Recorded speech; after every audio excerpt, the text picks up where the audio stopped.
My name's Dan Rudzik. I'm the City of Hillsborough Long Range Planning Manager. This is our third out of it's our third community meeting of our comprehensive planning effort. And of course, some of you may have joined us for the Witch Hazel Village South concept planning work completed in 2017, 2018. Thank you so much for taking the time to meet with us today. I'd like to pass it over to a couple other staff folks for introductions. So Laura, take it away. Hello, everyone. My name is Laura Combs. I'm a planner in the long range section at the City of Hillsborough, working alongside Dan on this project. I will be our Zoom moderator for tonight, keeping an eye on the Q&A box. So feel free to submit your questions using the Q&A box function throughout the meeting, and then we'll get to the Q&A section of the meeting near the end where we'll go through those questions. So if you are having any technical difficulties, you can send me an email or put it in the Q&A box and I'll be able to track that as well there. So thanks again for spending your evening with us, and I appreciate your time. All right, thank you, Laura. And I want to do a shout out to a couple other staff members who are joining the meeting currently or will be shortly, but have not been advanced as panelists. We are also joined by Karen Pearl-Fox, our senior planner in the long range planning section. We will be joined shortly by Colin Cooper, our City of Hillsborough Planning Division Planning Director, and Don Odermont, our Transportation Systems Director. And so with that, I'm going to go ahead and launch the meeting. Today runs, over the next hour and a half, 2 hours. There is going to be plenty of time for folks to put questions in the chat.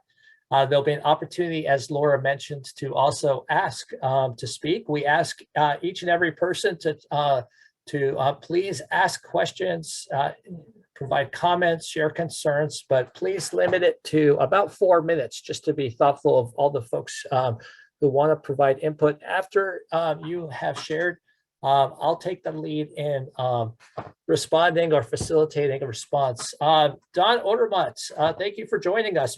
Please go ahead and introduce yourself real quick. Certainly. Good evening, everybody. Don Odermont, Director of Transportation Systems in the Community Development Department for the City of Hillsborough. Thank you, and thank you for joining us tonight. Thanks, Don. All right, and so I'm going to go ahead and get started.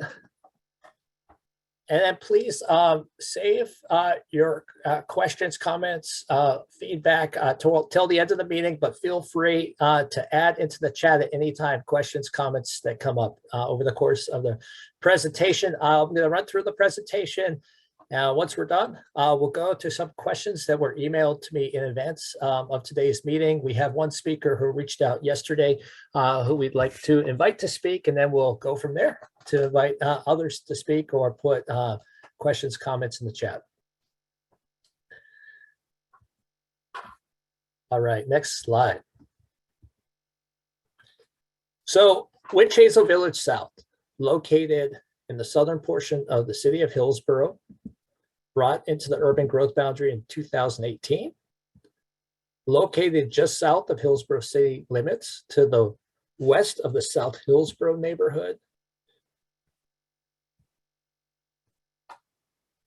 As you can see on this map here, South Hillsborough Area 1, this area here that I'm hovering over is the Rosedale Parks sub-area of South Hillsborough, the Reeds Crossing sub-area, and then the Butternut Creek sub-area of the South Hillsborough neighborhood. This is considered South Hillsborough Area 1. The other areas within the South Hillsborough's 1,400 acres, we are referring to as South Hillsborough Area 2. Witch Hazel Village South was designated in an urban reserve area in 2014 by the legislature that moved to designate urban and rural reserves for Washington County. An urban reserve is an area where the urban growth boundary can expand over a 50-year time frame. Witch Hazel Village South concept planning occurred in 2017, 2018, and in December of 2018, the Metro Regional Government brought this 150-acre area highlighted here in white, just south of the Witch Hazel Village neighborhood, just north of this larger urban reserve area we call the Rose Reserve, brought Witch Hazel Village South into the urban growth boundary for urbanization.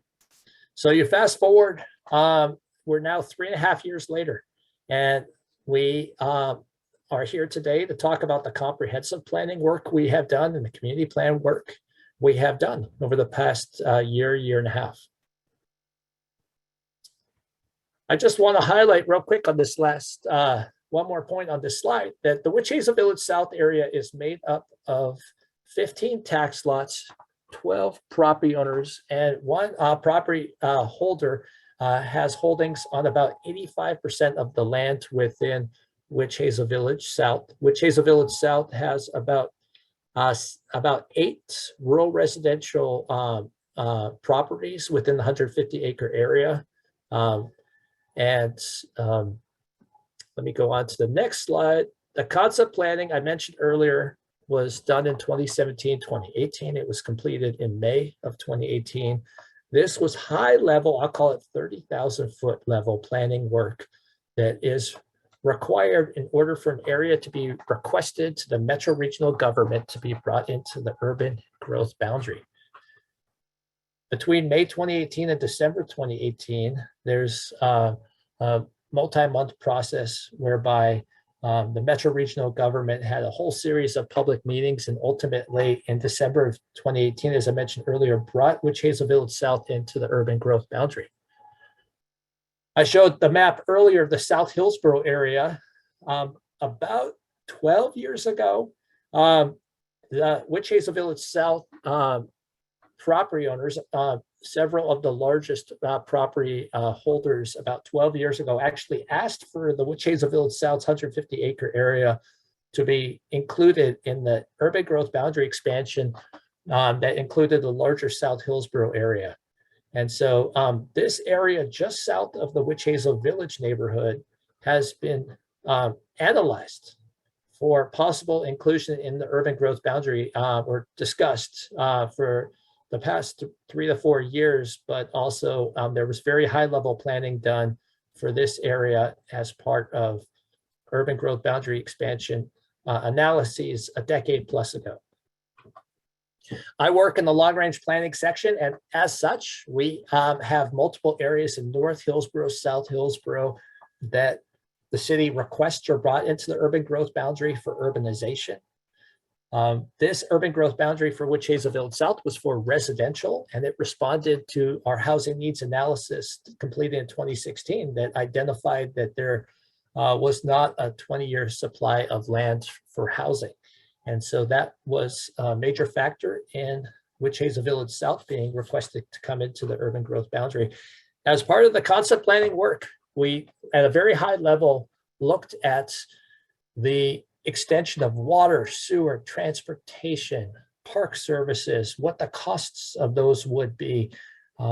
We also looked at some potential land use designations for the area.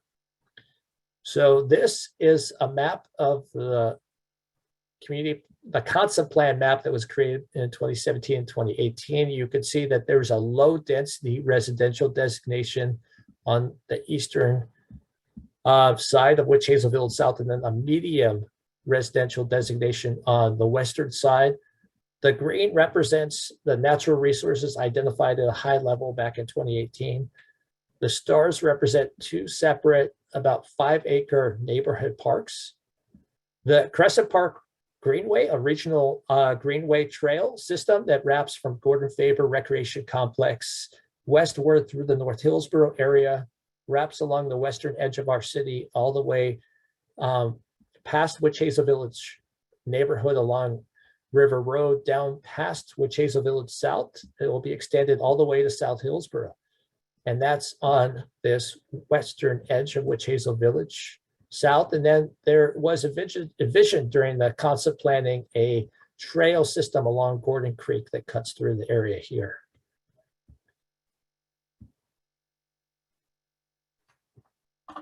So this concept planning, again, done at a 30,000 foot level following adoption of comprehensive plan amendments. Following adoption of, following inclusion of Witch Hazel Village South into the urban growth boundary, requires comprehensive planning that's been underway since spring of 2021 in order to move this area forward for urbanization. So I want to talk a little bit about the community engagement that's been done over the past year. We had our first community meeting in spring of 2021. And because of the pandemic, all of our meetings have been virtual. Thank you very much for joining us. We have started to return to hybrid meetings, which are a combination of in-person and virtual meetings. We're looking forward to having more city facilities retrofitted for hybrid meetings over the coming years as well, so we can continue to meet with folks as part of these planning projects in person, but also have a virtual option as well. Coming out of the first community meeting, we reached out to each Witch Hazel Village South property owner to ask each property owner if they would like to meet with us virtually back a year ago or in person to bring up questions, comments, concern property owners had at the time. We did get follow-up from a couple property owners, which is great opportunity to meet with folks given the pandemic back in spring of 2021. Then in fall, from spring to through the summer, we worked towards a draft community plan document and a code concepts memo.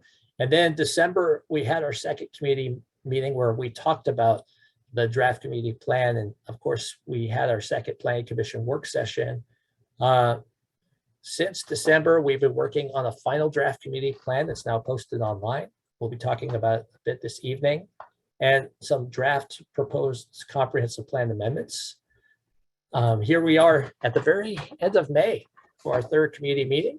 A planning commission work session was just had 2 weeks ago.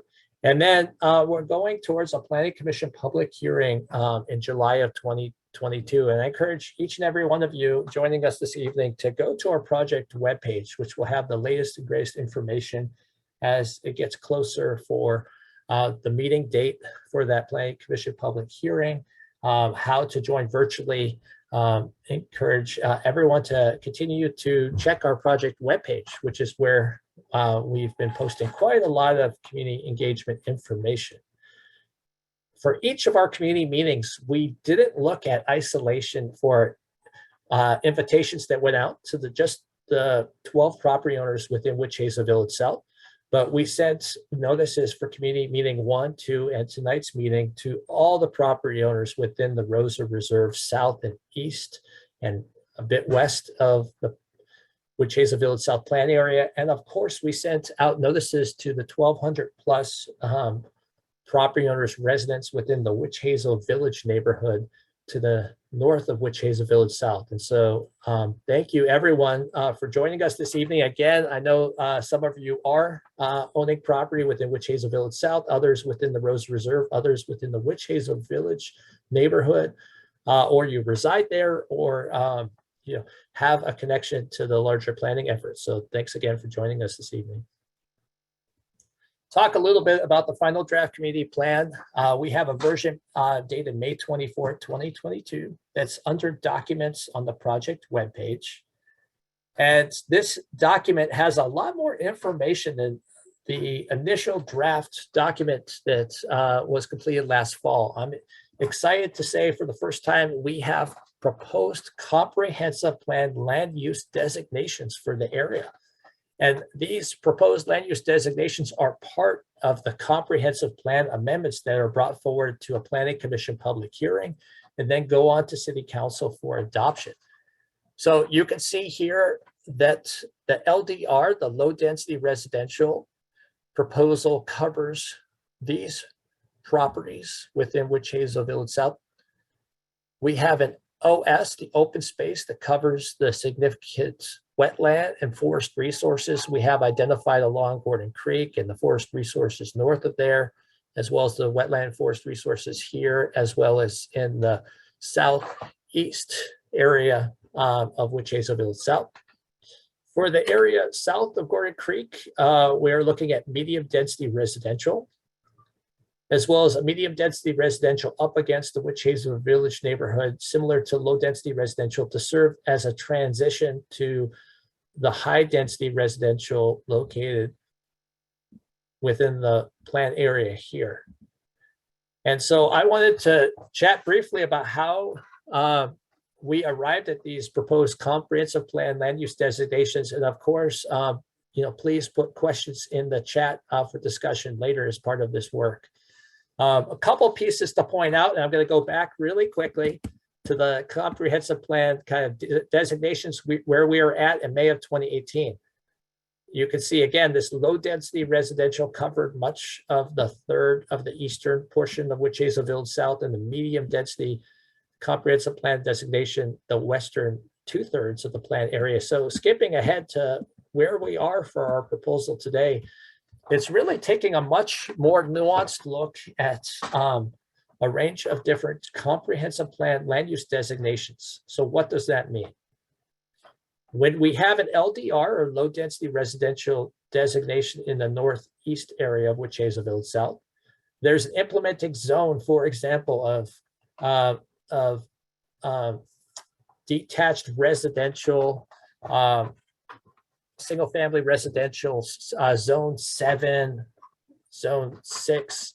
I know through the Housing Hillsborough project that many of you may have heard about, we're actually in the process of updating some of the naming of our residential zones because of House Bill 2001, which was passed by the legislature in 2019, and through the rulemaking required local governments, including Hillsborough, to make sure that our low density residential neighborhoods allowed for a range of housing types, including duplexes, triplexes, quadplexes, cottage cluster housing.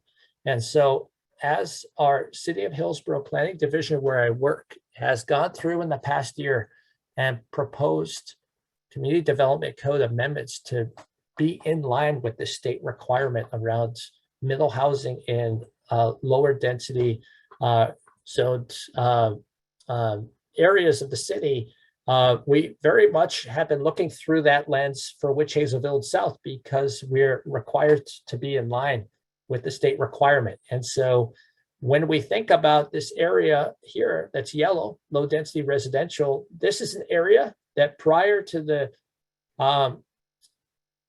House Bill 2001 requirements could have been exclusively come in as detached residential housing, and there would be no opportunity for duplexes or triplexes or other housing units to come in outside of a planned unit development process.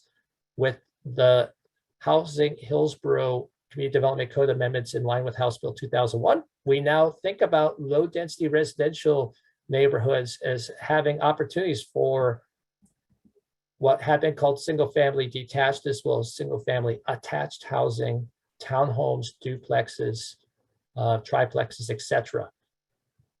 The MDR is implemented through our SFR 4.5 and our MFR zones. And so within the MDR, you could still have single family detached, but the lots overall will tend to be smaller.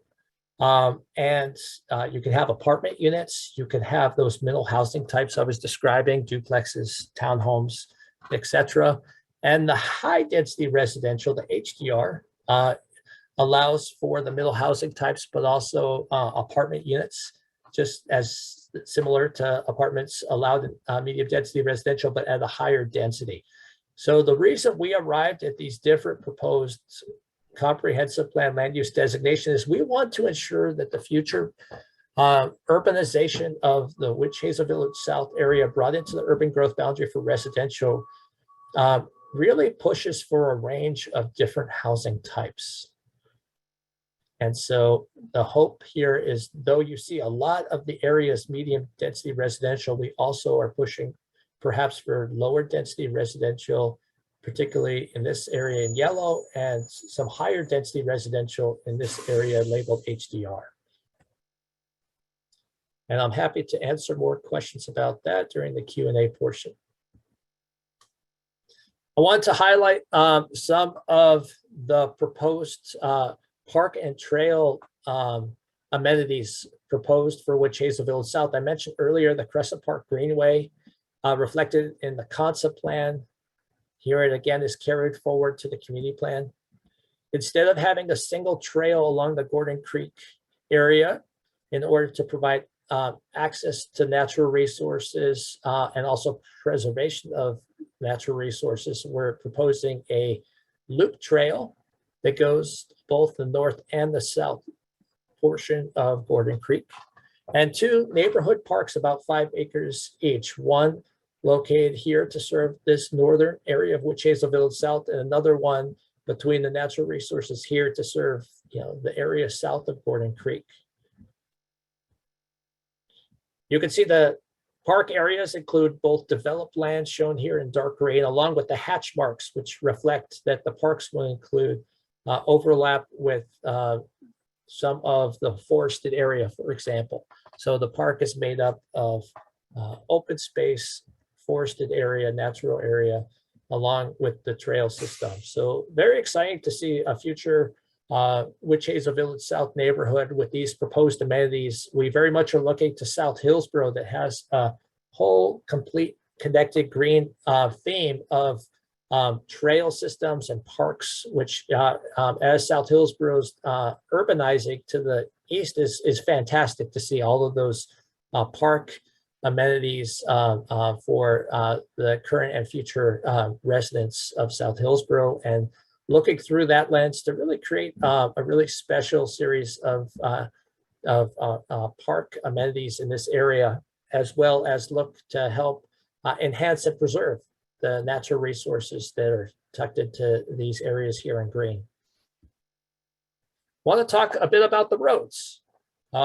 The road system is in Witch Hazel Village South has two very different alignments for Brookwood. As Brookwood comes through the Witch Hazel Village neighborhood down south through here and makes its way to River Road. For our community planning and our comprehensive plan amendments, we're going to carry forward two very different conceptual alignments for Brookwood and for the other roadways through Witch Hazel Village South. Our transportation systems division will be undertaking what's referred to as LPA, or locally preferred alignment, that will look at these two very different alignments of Brookwood, this being one and this being the other. And ultimately will land on a locally preferred alignment for Brookwood after a process by which there's a lot of engagement between Witch Hazel Village South property owners and the city and others. So I want to just talk a little bit about these two alignments of Brookwood. This particular alignment makes its way across Gordon Creek at a more narrow area of Gordon Creek. I know that there's an area here that is associated with the tax lot to the south where I'm hovering over here. And so trying to thread the needle of Brookwood through here along that section here, and then making its way down south past Gordon Creek to the natural resource areas. And then a roundabout is proposed. More analysis is needed, whether each and every one of these is roundabouts or traffic signals, and Don Odermatt towards the Q&A section of the presentation will be able to speak to those, but Brookwood extends south and onto River Road. Hazeltine, Brookwood is proposed to be a 3-lane arterial under the county's jurisdiction. It's proposed to have a bi-directional path with a larger sidewalk and off-street bike pathway to allow folks to make their way up north and south along Brookwood. Hazeltine is a collector to extend through the Witch Hazel Village South area. And then Pheasant is a neighborhood route going east-west. And so this is one alignment, and this is another alignment. And in this alignment, you can see Brookwood follows along really the eastern edge of Witch Hazel Village South up against the Reserve Golf Club to the east, and then makes its way down south of these natural resources and then over to River Road at a roundabout. There's still Hazeltine here. Slightly different alignment, quite a bit different alignment for this collector. Pheasant, you can see, is pretty similar between the two alignments of pheasants, obviously dependent on where Brookwood's coming down from the Witch Hazel Village neighborhood. And then if it is this alignment and working with transportation engineers and others, there have been identified another neighborhood route we just applied the name Chickadee Street to help create greater connectivity through this future area here. So as I said earlier, these are two very different conceptual alignments that will be carried forward to our Planning Commission public hearing and comprehensive plan amendments. And then later in the year, after adoption of the comprehensive plan amendments, there'll be this extended process called the LPA, locally preferred alignment, that will further analyze these two very different alignments of Brookwood. Just a couple minutes left in my presentation, and we'll turn it over to question and answer. I just want to point out that similar to the draft community plan document, we wanted to really reflect these different conceptual alignments of the roads, but we also wanted to reflect the preliminary cost estimates that our consultants on this project, funded through a Metro regional government grants, put together. And so we are required by the state, when we undertake this comprehensive planning, to look at the cost of the infrastructure. And so you can see here is one table showing preliminary water costs directly from that final draft community plan posted online. And of course, we're to also look at a high level of how these improvements, whether they be transportation or water or sewer or parks, gets funded. And so that is also in the final draft community plan, and will be finalized with a lot more information before we head to our Planning Commission public hearing. So I just really quickly want to talk about the comprehensive plan initial draft goals and policies. We are required, when we are undertaking comprehensive plan amendments, to not just identify the proposed land use designations and the potential alignments of roads and sewer and water and the costs and at a high level how they're funded, but we're also creating a new section of our comprehensive plan that is specific to the Witch Hazel Village urban growth boundary expansion area. And so as such, the final draft community plan posted online has high level draft goals and policies. And I also want, I believe they're also posted on our project webpage. If they're not, I'll make sure that they're posted up there this week. I wanted to go through at a high level some of these goals and policies. And so very much when we were looking to create the goals and policies for this Witch Hazel Village South comprehensive plan section, we weren't starting from scratch. We were building off of our comprehensive plan, lofty goals and policies from our comprehensive plan update in 2018. We also were looking to the Witch Hazel Village South concept plan and the aspirations around that 2017-2018 work. And then, of course, we had project goals associated with this comprehensive plan effort. And so these got carried forward to have goals around housing, around multimodal and active transportation. And just to highlight goal 2, develop a safe, interconnected, and efficient multimodal and active transportation system in Witch Hazel Village South to serve the demands and transportation needs of its residents and visitors. I want to share with everyone, and this can get echoed as Don Odermatt, our Transportation Systems Director, talks in more depth during the Q&A about all the great work he and the Transportation Systems team has been doing around transportation improvements coming out of South Hillsborough, which was years of analysis around transportation. We are being super focused on ensuring that with additional housing units coming online in Witch Hazel Village South, that the transportation network, not only within Witch Hazel Village South, but the surrounding area continues to function at a high level. And so in addition to that, we also want to really acknowledge the importance of pedestrian pathway networks, developing on and off street path connectivity through the area. Future residents in Witch Hazel Village South walking up to the elementary school and middle school in the Witch Hazel Village neighborhood. The importance of a bicycle network. We talk about the park systems is the importance of developing 2 neighborhood parks in identified locations to meet this future neighborhood's level of service. Talk about the significant natural resources, preserving and enhancing the function, quality, and diversity of natural resources, including the significant wetlands I spoke about and significant forest resources. Preserving and enhancing wildlife corridors, skipping through to a couple different areas here. In addition, really looking to the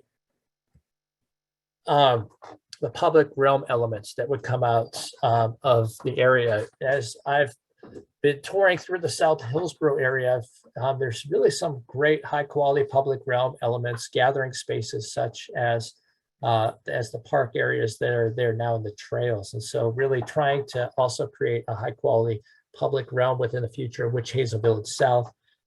Integrating open spaces, natural areas, and stormwater facilities to provide usable recreation opportunities for community members.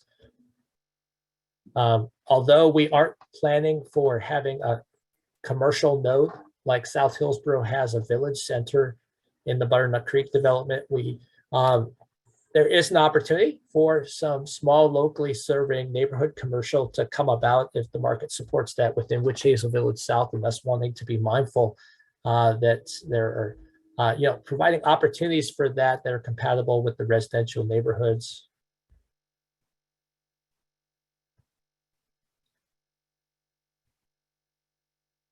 And finally, going through these different goals and policies is really assured that there's an approach to Witch Hazel Village South implementation that's not specifically covered by the plan, goals, and policies I just went through, that's compliant with the really larger, lofty goals and policies of our Hillsborough Comprehensive Plan that we updated for the first time since 1980, updated in a very significant way for the first time since 1980. And so that was a really large multi-year effort, and making sure that the comprehensive plan goals and policies for Witch Hazel Village South also point to that much larger comprehensive plan, of which this Witch Hazel Village South section will be a subsection of.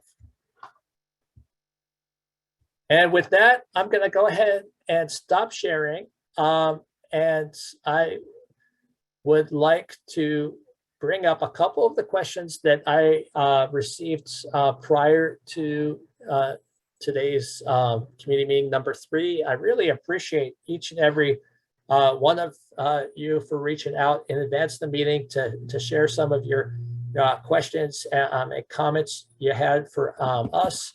It's really, really useful to get a sense of that. One of the questions I got involved where Brookwood Avenue extension would intersect with River Road, and would the intersection of River Road and Brookwood Avenue have a traffic signal or a roundabout?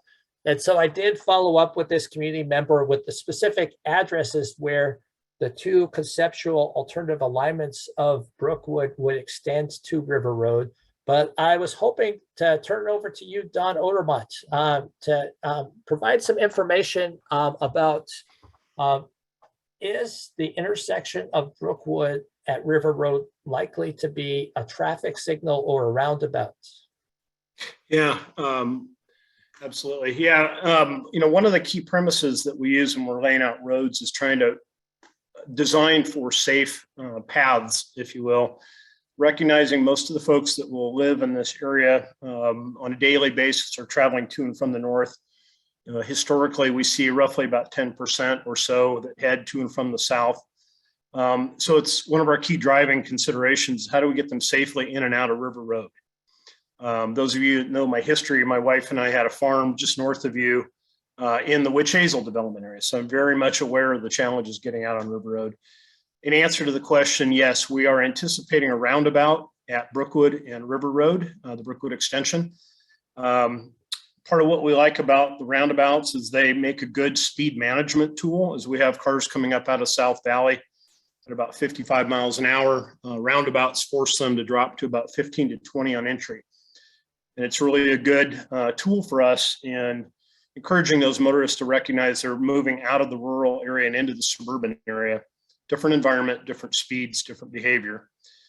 And so that's the anticipated tool. We've analyzed it. Capacity works. Not only for this Witch Hazel Village South, but also into the future with development of the 50-year urban reserves. So that's kind of our strategy that we are anticipating implementation of. As far as the placement of that goes, as Dan is bringing up on the screen, the two different alignments, these are shown, I'll call them schematically. When we look at actually the siting of the tie-in on River Road, we will need to be taking into consideration site distance. Placement relative to these riparian corridors is green belts that you see here, but also very much an awareness of what's on the other side of the street. We have to make sure that we are protecting the ability for the resident that lives on that opposite side to get in and out of their driveway safely. So that's the next level of design that we would not get to typically at this juncture. And it's something that we'll look at as we move into the development implementation stage. So Dan Rutzik mentioned the locally preferred alignment alternative process earlier, and I can touch more on that later. But it is really going to be focused on Brookwood from the point of connection up at the northeast corner of this growth area to the point where we clear the Gordon Creek drainage way. So it's not going to carry it all the way down to Brookwood at this stage. We'll handle the southern portion of that through the development process. And Don, thank you for responding to the roundabout and giving a high-level response to the locally preferred alignment. Can you speak a little bit more about the LPA process following adoption of comprehensive plan amendments? Because we have joining us today property owners within Witch Hazel Village South that may have recently received notices in the mail. And so that'd be great if you could speak to that a bit. Yeah, happy to. The locally preferred alignment process, we borrowed that label off of some federal processes, but it's a process that we found ourselves turning to implement when we began to plan the roadways in South Hillsborough.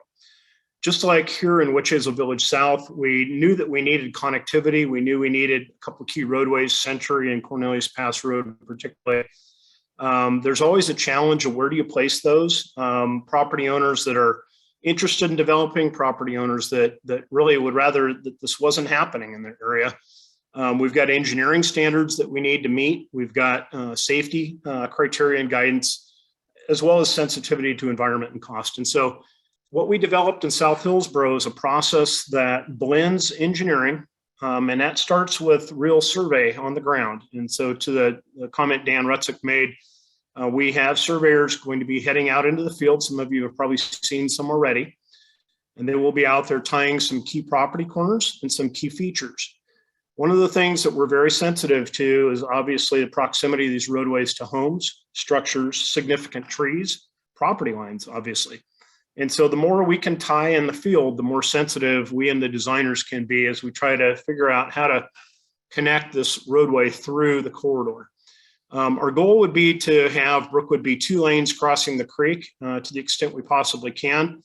With the Pheasant intersection to the north, we likely need 3 lanes at that intersection, but we always will try to build the narrowest footprint that we can make function successfully. So that process starts off with the field work.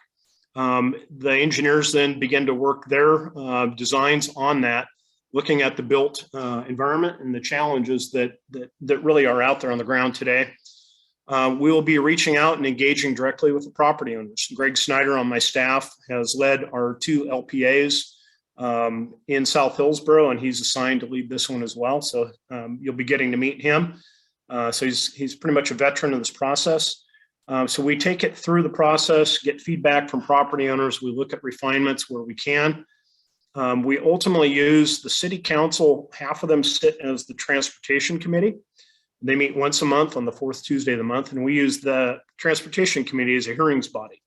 So they ultimately will weigh the merits of the various design alternatives, the feedback from the public, and they ultimately will advance a recommended alignment forward through the full council. So that process has worked well for us. We've obviously had conflict, but I believe that in general, it's been a pretty successful process for us in being able to make sure all voices are heard and find a solution that minimizes the impacts to the extent possible. So we do need to get a connection through here. As many of you know, the travel basin, we have a lot of folks that travel South County to North County, back and forth every day. They come up River Road. Back in my day, we used Witch Hazel Road to cross over to get to Brookwood TV Highway.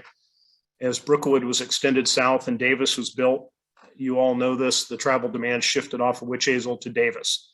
We're expecting the same phenomena will happen when Brookwood comes south. And so our goal is to make sure we're designing a system that can accommodate not only the needs of the residents that would be choosing to live here, those who are staying here, but those that are passing through. So a lot of that, a lot of work goes into that, and it does not happen in a vacuum. So you will be hearing from us, rest assured. So Dan, happy to field any other questions that may come up. Yeah, thanks so much. Don, one follow-up question is to share with the group, Witch Hazel Village South brought to the urban growth boundary, December 2018. The area to the south is an urban reserve, we're calling Rosa Reserve. And so down the road, it's a 50-year urban reserve. The city, working in coordination with property owners, could request an urban growth boundary expansion to the south of Witch Hazel Village South for a future additional residential urbanization. This project is focusing on the 150-acre Witch Hazel Village South only. That being said, you can see that Hazeltine extends south of the Witch Hazel Village South area. And this is a good example of how in the long-range planning work we're required to do, we can't look at the sizing of water, of sewer, the transportation systems in a vacuum. We have to look at the larger network. So Don, can you speak really briefly to how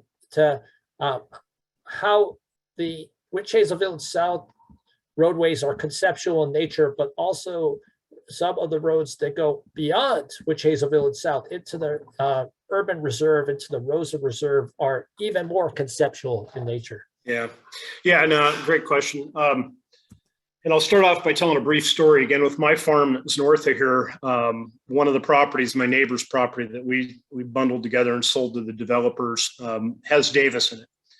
And the city did not do really a good job of looking beyond the 20-year growth need. And the sewer line that got put in Davis, within 4 years, was undersized and had to be torn out at the cost of about $4.5 million to the public. That's not us not doing our job properly. So as Dan pointed out, part of what we need to do is be able to continue to look through that lens. It's an imperfect lens of where growth will occur. We now have the benefit of this 50-year urban reserves, which we didn't used to have that tool to give us guidance on where we should anticipate future growth. As we look at all utilities, water, sewer, we have to be looking down that lens of future needs. When we talk about transportation for the Rosa Reserve, the key armature is, I think, to nobody's surprise, River Road, Rosedale Road at the south, Rosa Road, slicing through the middle, which is in its own right kind of an interesting roadway because it's public, but yet from what we understand, more or less privately maintained. And that, of course, would become fully public if and when that area develops. And then on the eastern side, 229th Avenue, that will eventually change its name to Century. And so the key armature really are those key bones that I just described. Hazeltine extending down to Rosa really provides kind of a key connection through the core. But those of you that know the lay of the land down there, Butternut Creek Basin is really a barrier. It's going to separate kind of the southern hemisphere, if you will, south of the creek from the northern. And we do have another neighborhood route anticipated that would connect from 229th, kind of between the creek and Rosedale Road, and tie into Rosedale Road short of the intersection with River Road. The River Road, Rosedale Road intersection has been programmed for roundabout. That goes back to South Hillsboro's impacts. So we are looking beyond the minimum 20-year, which is the state mandate that we have. We've grown faster than the predicted pace, and we've learned our lessons the hard way, in some cases the expensive way. And so we do go beyond the minimum and really try to do our best to plan an infrastructure that's resilient for future growth. So. Absolutely. Yeah. Thanks, Don. And I think it's really important to just reiterate that some of the improvements Don was describing, whether, you mentioned, Don, River Road improvements south of Witch Hazel Village South and Rosa Road, those aren't triggered by the Witch Hazel Village South development. But to your point, Don, we are contemplating the whole universe of potential improvements because we're trying to be mindful that we're not planning in a vacuum. But to be really clear, the comprehensive plan amendments for Witch Hazel Village South being brought forward, the transportation improvements within Witch Hazel Village South are really focused on these conceptual alignments. And Don, if you could just talk briefly to a couple of the other improvements beyond Witch Hazel Village South that come into play for Witch Hazel Village South development at a very high level. Yeah, you bet. And I want to just, if you can help me remember, Dan, I'd like to take advantage of the fact we've got residents here from south of Witch Hazel Village South. Just a quick plug I'm going to come back to, but we will be seeking to organize a neighborhood meeting of the Rosa Road folks. As we are progressing development south in South Hillsboro, I want to get together with all of you to talk about how we treat the end of Rosa Road as development trends south. We're very sensitive to not pushing a bunch of traffic through that gravel road. So set that aside for now. But yeah, as we look at the needs that are driven by it's roughly 1,100 homes in Witch Hazel Village South, what we call our impact area has really been built upon a very extensive impact area from South Hillsboro. As you can appreciate, South Hillsboro with 8,000 homes had a large footprint. What we've done now is we've completed our impact analysis, as we call it. We've identified the infrastructure needed to be able to accommodate the growth of traffic in this area. Part of what's happening behind the scenes on the financing plan is the costing of that infrastructure and the assignment of to whom do those particular costs accrue. So the specifics that I'll highlight, and compared to South Hillsboro, there are not many. But we've identified that we will need to have a traffic light at Davis and Brookwood. We'll have 3-lane approaches on each of those roadways, and we are moving in that direction with adjacent development already. Further to the north, we'll be looking to implement a raised median barrier on Brookwood at Witch Hazel. So the roundabout that was constructed at Alexander and Brookwood was done intentionally, recognizing that the day would come when we would end up having too much traffic on Brookwood and it would become tenuous and unsafe for people to make left turns off of Witch Hazel, literally right at the doorstep of the TV highway intersection. So the concept there is that left turns off of Witch Hazel to the north would be prohibited. You would make a right, go down around the roundabout and come around to the head of the queue, as we call it. At the Brookwood TV highway intersection, we've identified the need to open up double left turn lanes. I think some of you have probably been stuck in that really long left turn lane on the highway. At times where you have to wait through a couple of cycles of the light, that demand will get greater. And so we are looking to add a second left turn lane. As far as the receiving lane, there's still a decent amount of traffic splits off on the Witch Hazel. So at this juncture, we're not anticipating the need to extend the second southbound lane beyond Witch Hazel. But with the urban reserves, the Rosa reserves, if and when that day comes, that extra lane would be extended down to the roundabout. Not at this point in time. Other offsite impacts, many of you are aware, you're obviously living through the construction at TV Highway and Century. You may or may not know what we're building there, but we're opening up Century as a 5-lane across the highway that really uncorks a bottleneck of congestion. Further to the north, you may not be aware that through the county's Major Streets Transportation Improvement Program, we have a bridge coming forward that will provide that final link in the Century vision And it's a bridge that crosses over Rock Creek and will tie us together from Borwick to Baseline, or Main Street as it's called now. And that really is an essential element of the transportation strategy to balance demand, most heavily on the arterials of Brookwood and Cornelius Pass, but also to get more out of Century, which is really necessary for us to balance the load. And so then the third and final improvement is one that's already in the needs list for South Hillsborough.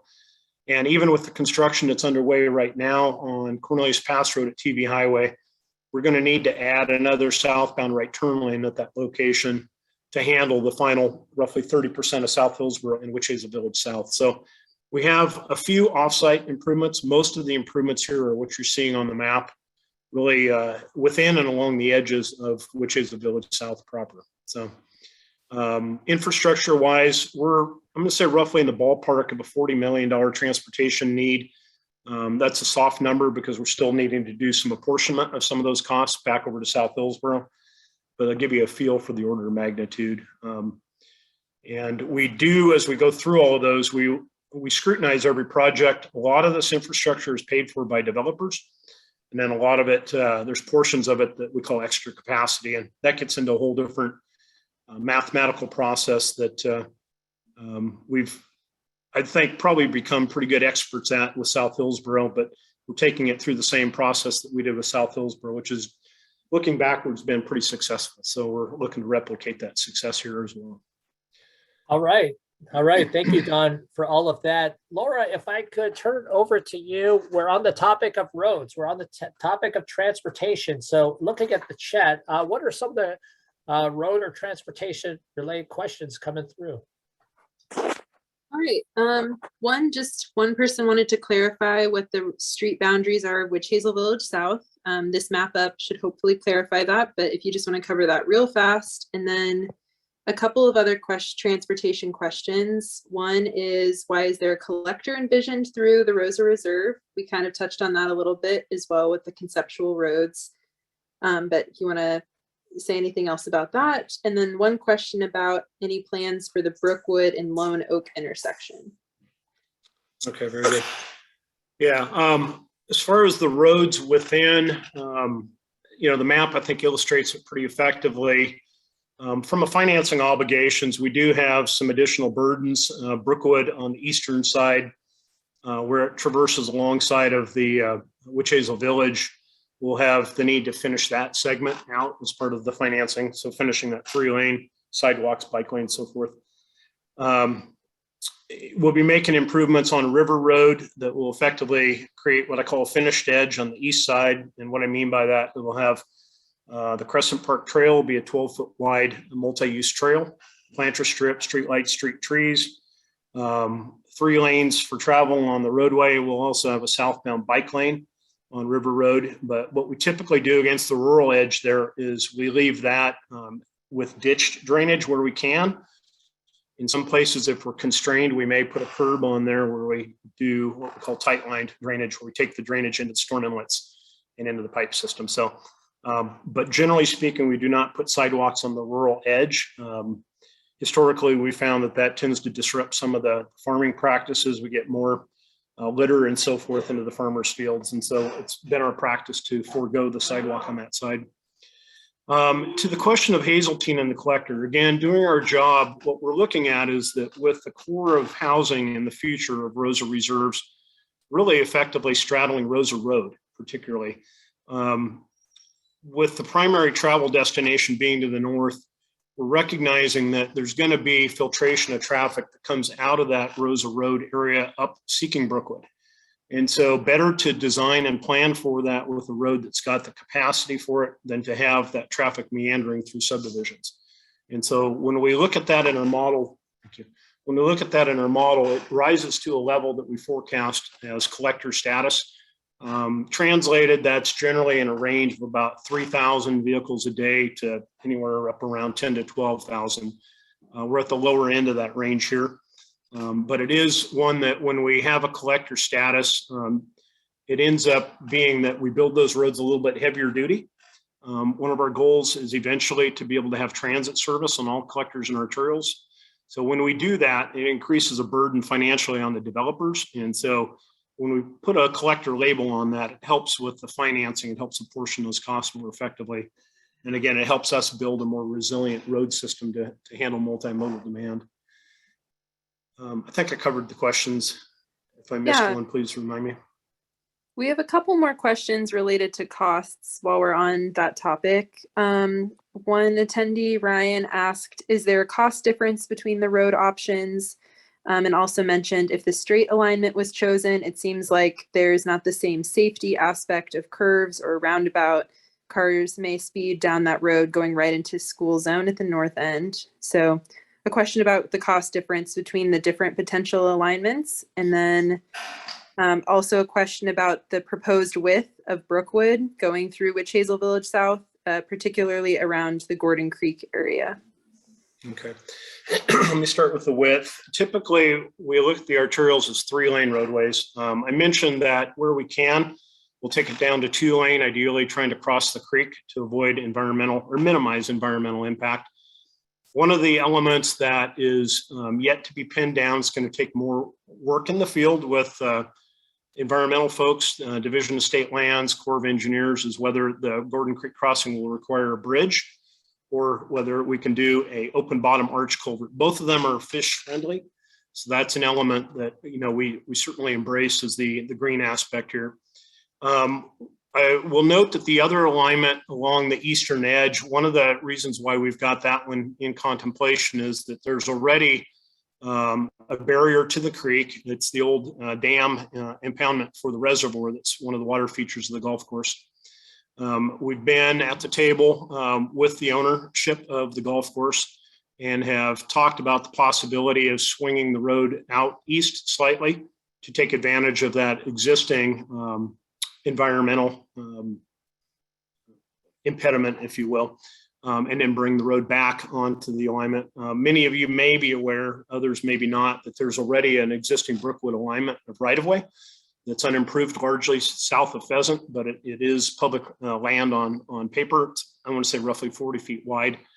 And so we have been looking at trying to position, we're sensitive to the home that's very near that eastern edge on the east end of Pheasant. So we're looking to try to push that alignment, work with the golf course to shift it and not take any of the residential private property there if we can, try to work with the golf course to skirt around it. The cost of the two roadways are pretty comparable. They're less than a few percentage points apart. Again, I think one of the key cost sways will be whether we need to do the bridge versus the arch culvert. The bridge is about half, again, as much as expensive, I should say, as the arch culvert. So it's something that generally the further downstream we go, the higher the possibility of a bridge being factored in. So our cost tables are carrying those options. And we are, I think, carrying bridge on both just to be equitable as we go through the alignment process, since we don't know yet for sure whether it'll be an arch or a bridge. We don't want to predispose a decision on the alignment. I think I got those questions all covered. Again, Laura, if I missed one, please let me know. Yeah, I think from the first kind of round of questions, one more outstanding question about any plans for the Brookwood and Lone Oak intersection, just north of Witch Hazel Village South. Yeah, we're looking at that one. Basically, we are carrying a 3-lane improvement through there. One of the elements that, and this again is, you know, part of our history where we didn't do as well, I think, at looking beyond 20 years. Brookwood, when it was built down through Lone Oak, was established in our system plan as a local street with on-street parking. And it did not, you know, recognize that we'll continue to grow beyond that 20-year margin. And so with Brookwood extending south, which is really responding to the demand of travel out there, we also have the need to bring a bicycle facility into that. And we have a very constrained built environment on the western side. Front doors are very close to the back of sidewalk. So what we're moving in the direction of is a combined, what we call mixed use facility on the eastern side that would basically be it would require some acquisition of right-of-way, front yard right-of-way from Lone Oak North. But operationally, with the 3-lane, so that provide a left turn lane on Brookwood at Lone Oak, stop signs on Logan Oak itself, operationally, the capacity numbers look to be solid. So part of that is with the traffic light at Davis that helps break up some of the flow of traffic, creates more gaps. So we have looked at that level of detail. I will note that we've got a development moving forward south of Lone Oak on the east side, and it's moving forward with the construction of that multi-use facility. So as that begins to unfold, you'll see that taking shape and be able to visualize what that will look like. All right, thanks, Don. Laura, any other transportation related questions in the chat before we move on to some other ones? Yeah, we had a follow-up question speaking to the two different Brookwood alignment options, asking to speak to the straight alignment option, not having roundabouts for the long stretch coming into the school zone.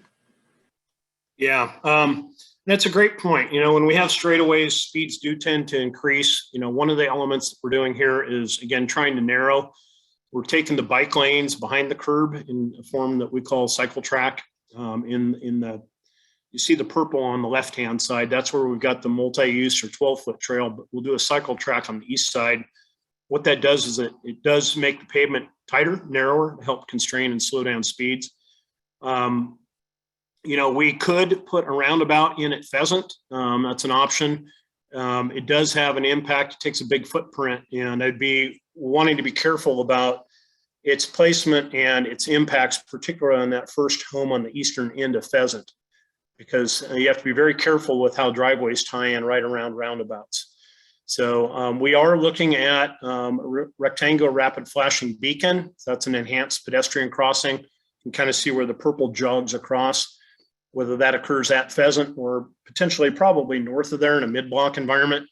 The intent there is to really provide a safer crossing opportunity for the kids heading up to the school, and then recognizing we've got the multi-use facility on the east side. Again, a bit unfortunate that we don't have one on the west side, but again, that was kind of a byproduct of, I'll call it the planning days, where we were not looking out beyond 20 years. And so we're trying to make some smarter decisions, I think, as we're going forward here, and I hope we're on that path. All right, great. Thanks, Don. I have a question here in the chat I just pulled up that says, why was the riverside of River Road not incorporated in the plan?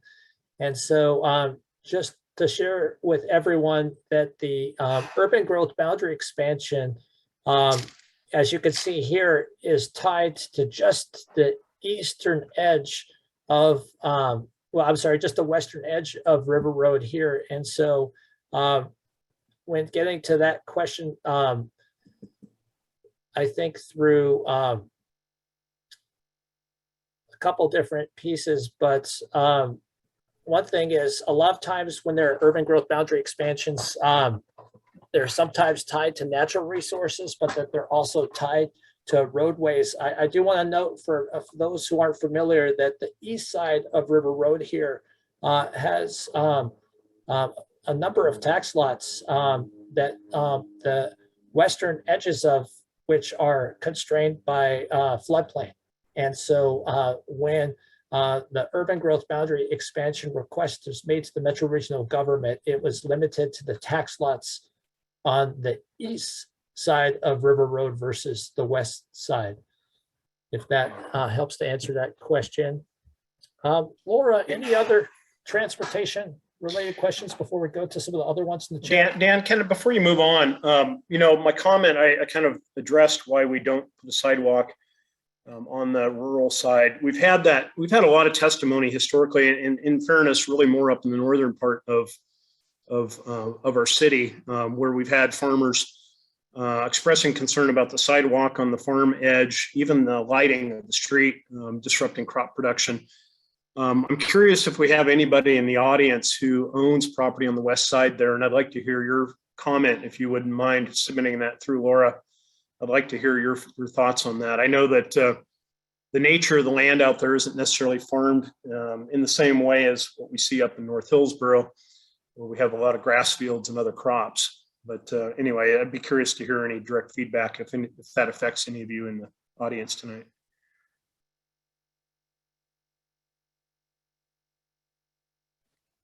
All right, thanks, Don, going to another question, and we do. I mentioned earlier in the meeting we do have one individual who reached out prior to today's meeting, like the letter requested, to be able to speak during the meeting. And so here soon as we go through a couple more of these questions in the chat, we will be turning it over to Melanie to be promoted to be able to provide comments, questions, offer up concerns. And then for the second half of the meeting, because we're now into the second hour, if there are others who would like for 3 or 4 minutes to also speak, go ahead and please put that in the chat. And we'll through the Zoom moderator abilities promote individuals to speak as well. So I just want to cover a couple different questions in the chat before we get there. One question came in. Why is there an opportunity for this southern portion of the Witch Hazel Village South area that has medium density residential designation to be LDR, low density residential, as part of a transition to the area to the south?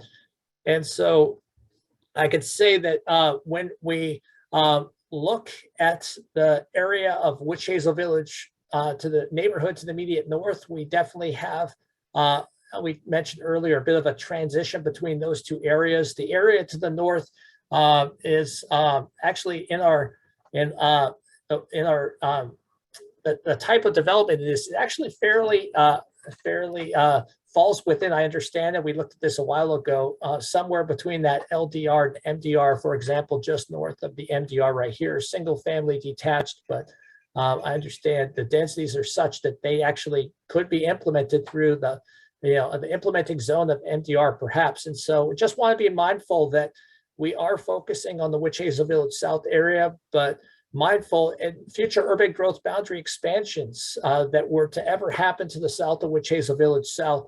We're really trying to create opportunities to address the great need we have for housing in our community. We obviously are focusing on complete communities, whether it's downtown Hillsborough and Block 67 work, or Ranko Station, or the Tennisbourne, Amberglen areas in our centers along the light rail line. We focus on complete communities in South Hillsborough by having future housing, a couple miles from the North Hillsborough jobs.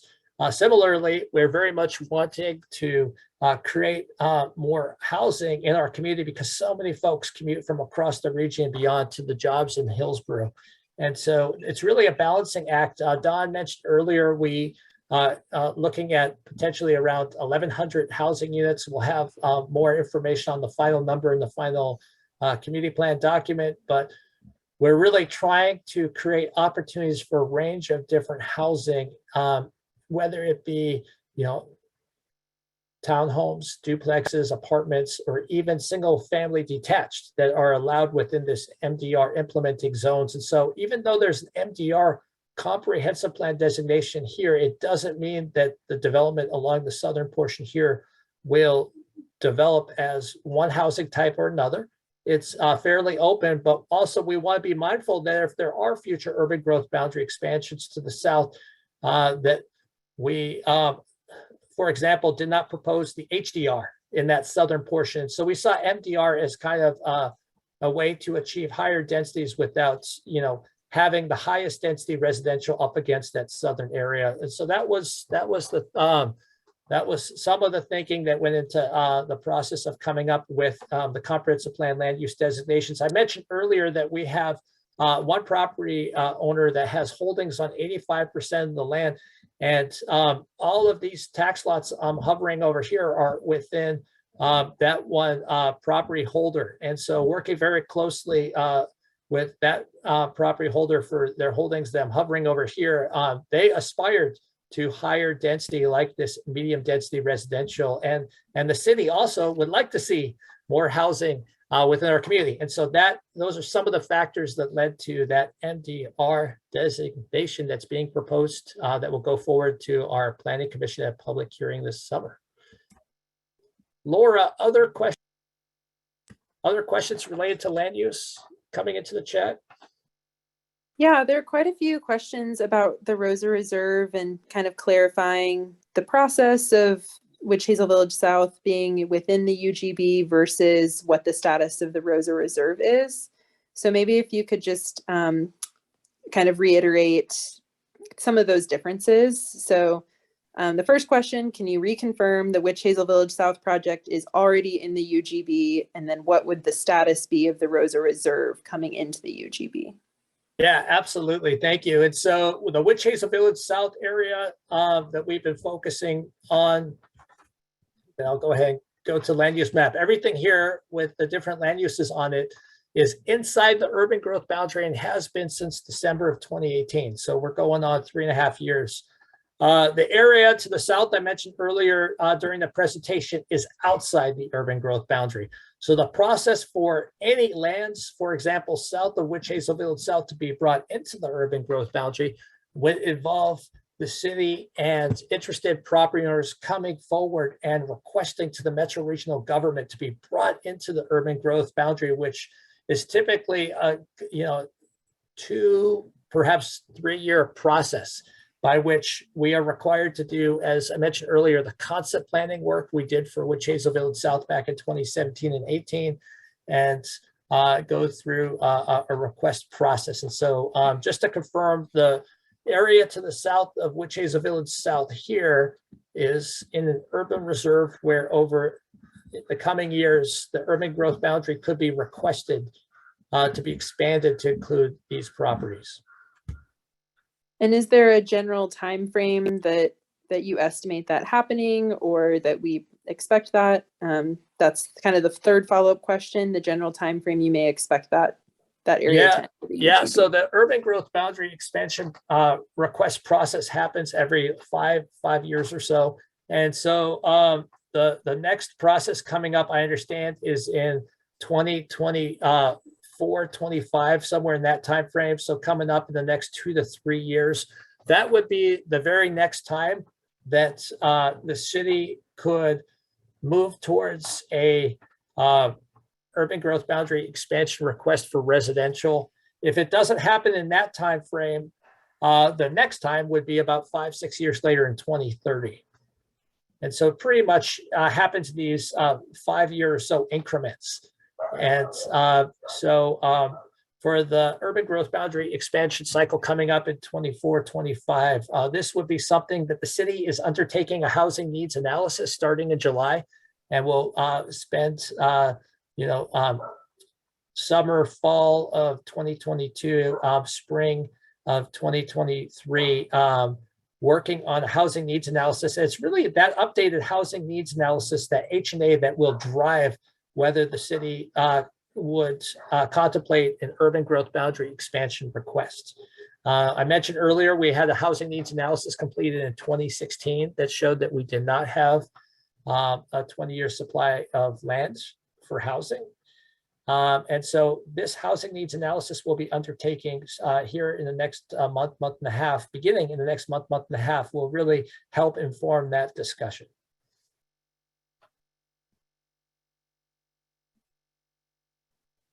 All right, thank you for that answer. We have a couple of more related questions about the Rosa Reserve area. Sherry asked, we live in the Grand Oaks neighborhood, and we are in the cluster of homeowners whose property lines are on the north boundary line of the proposed development. What type of allowance would be made for green space between our properties and the new development? For example, there are several large oaks directly behind our property lines. So is there any kind of proposal for green space or buffering between the Grand Oaks neighborhood? So I misspoke earlier, on the northern edge of Witch Hazel Village South and the future development.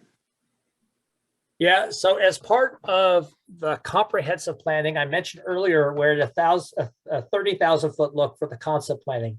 I would say for the comprehensive planning right now, we're at a 10,000 foot look, where we're looking at the proposed land uses, the extension of transportation, water, sewer, the costs, some of the financing.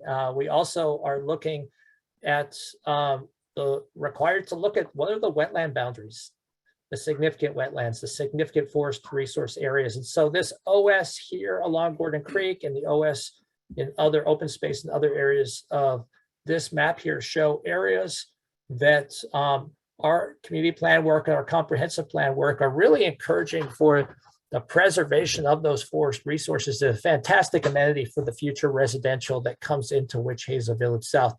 That is really where the focus of looking at the natural resources that are out there today and working to preserve them as part of future development. So we have these new residential neighborhoods tucked into the natural resources with the 2 neighborhood parks I mentioned earlier as well.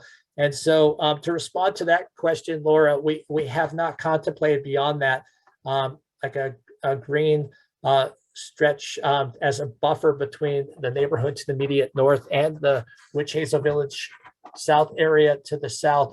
I started with the city back in 2006. Don Odermont mentioned owning property in the Witch Hazel Village neighborhood before it was urbanized. And I could tell you that working for the last 16 years on planning on the edge of the city, there absolutely are times where a residential neighborhood ends and there's currently open space that's outside the urban growth boundary. And then over time, like what's happened here, this area is brought into the urban growth boundary for future housing.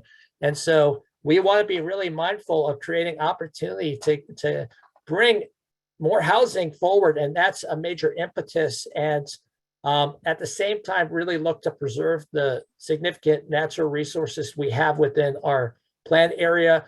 When it gets down to the level of the future residential development, for example, to the question, Laura, just south of that neighborhood, there'll be opportunities as part of that particular land use application for folks to come in, provide testimony, and for the city to work with others to have some of those conversations. But what's happening now at the 10,000 foot level is not diving into that level of detail quite yet. All right. One more question kind of about the expected timeline of development. What do we expect the first houses being built in Witch Hazel Village South? What does that timeline look like? So with Planning Commission public hearing adoption of comprehensive plan amendments this summer, the next step is annexation into the city. And so annexation could come, for example, with the Hillsborough city limits being just here north of Witch Hazel Village South. Potentially, some of these properties, like the ones I'm hovering over here, could annex into the city in the coming 6 months after Planning Commission recommends City Council adoption of comprehensive plan amendments and City Council approves those amendments.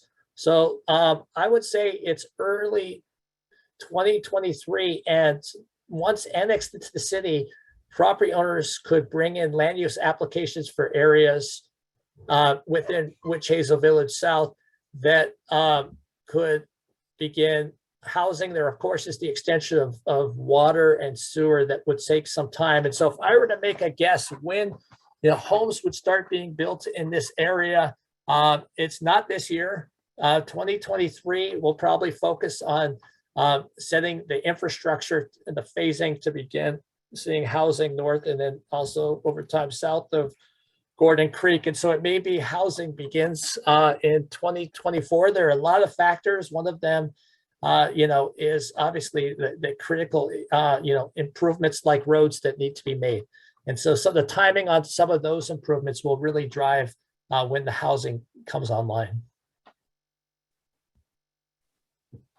Yeah, we had one follow-up question as you were speaking about when the roadway plan for Brookwood will be decided. So it sounds like that will also drive some of the development timeline. But do we have any answers in terms of the Brookwood LPA process timeline? Yeah, Dan, I'll go ahead and speak to that. With getting the survey data in, I would say normally these processes take probably a good 6 months to work through once we've got the survey data in hand. So our goal is to have an alignment and certainty so that as we come through this formal land use approval process, we've got the necessary decision-making in place to be able to allow development to continue to proceed forward. So I would say that's probably our time frame is, somewhere around the November-ish, late fall is when I would expect we'd be before our city council.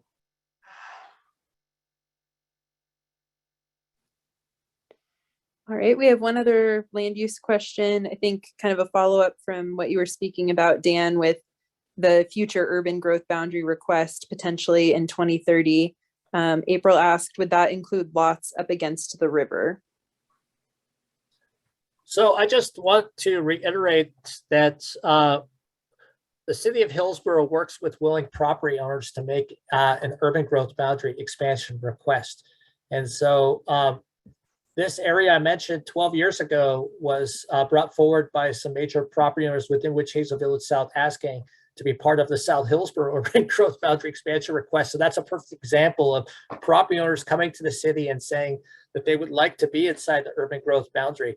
When we talk about the properties on the west side of River Road, those properties I mentioned earlier have a certain amount of their land that is constrained by floodplain. If there are interested property owners on the west side of River Road that may be interested in being included in an urban growth boundary expansion request, there absolutely is opportunity for folks to come forward and reach out to the Hillsborough Planning Division to make that request.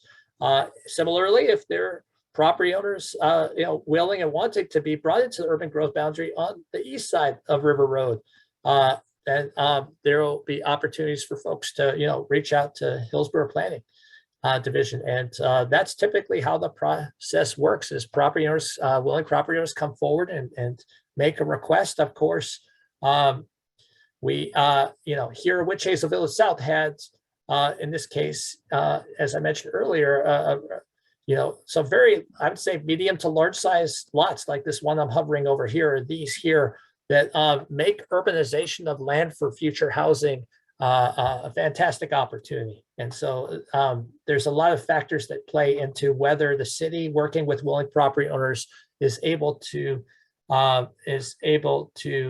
successfully have the metro regional government bring an area into the urban growth boundary. But that's typically the process by which we make those requests. Well, Laura, I'd like to shift now because I'm just doing a time check. It's almost 7:25. I'd like to give Melanie, who reached out yesterday in advance of the meeting, a chance to speak. And so if you could promote Melanie to speaker. So Melanie, please share comments or questions. And if you have multiple questions, one approach could be, go ahead and mention them during your 4 minutes, and then we may actually come back and ask for a couple reminders of a couple of them as part of the process. Can you hear me? Yes, I can. Hi. So a lot of the questions I have already put in the Q&A, but I know that a lot of the people on Rosa are concerned, and I know that you're only addressing the Witch Hazel Village South. However, a lot of property owners are concerned because if there is a lot of multi-family units like the MDR we're seeing, where it's higher density of people, it just takes one property owner, like a domino effect, to fall. They don't want to live next to high density areas, so they're going to sell their property, and then the next one, and then the next one, and next thing you know, it's bordering these Rosa Road properties where we're trying to keep this, like you said, it's a unique road. We maintain it. It's kept basically like a private road. It's gravel, and it's really special neighborhood. So I'm concerned that one property owner owned 85% of that the south part of the Witch Hazel area there that you're showing in the orange. It seems like, of course, they're pushing for high density because they're going to get more money probably from developers, where your first proposal showed it being in the yellow, less people. And to me, it would make more sense to have less people in an area that's further out in the rural wooded area than pushing to have more families and higher family units out in the country area.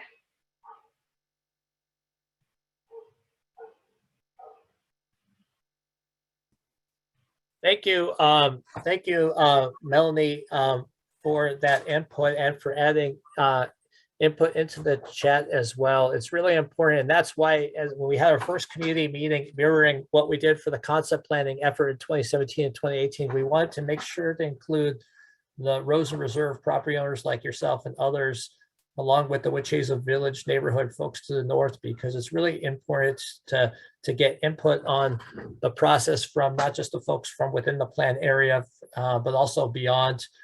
You mentioned, Melanie, like a domino effect of this area, if designated with MDR, could create a domino effect. And so I took that to mean that that would create future properties just south of the Witch Hazel Village South area coming in and developing similarly. And so just one thing, just to reiterate, because I've been doing long range planning in Hillsborough for the past, decade and a half, is that there's this multi-year checks and balance process in place by which the city and willing property owners go to the metro regional government and ask for areas to be brought into the urban growth boundary. And so there is not a situation like there is in so many other parts of the country where you might have some tax lots like where I'm hovering over here that are just outside of the urban or future urban area that then say, oh, we'd like to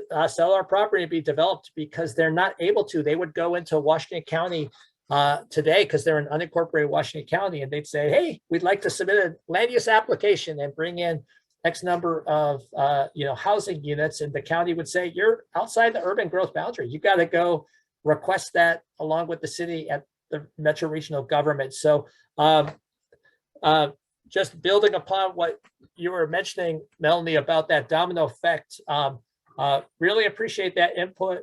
Just add to it that the Oregon land use system slows down it. So I don't know a good analogy. It may not be dominoes right away where overnight things suddenly shift, but it does happen quite a bit slower. But to your point, over time, having urban areas grow further south, absolutely changes the character of the area. Now, I mentioned at the beginning of the presentation, there are areas referred to as rural reserves. And as the city of Hillsborough and Washington County and Clackamas County and Multnomah County went through this multi-year process working with the regional government of looking at areas that would be urban reserves where the urban growth boundary could expand versus rural reserves.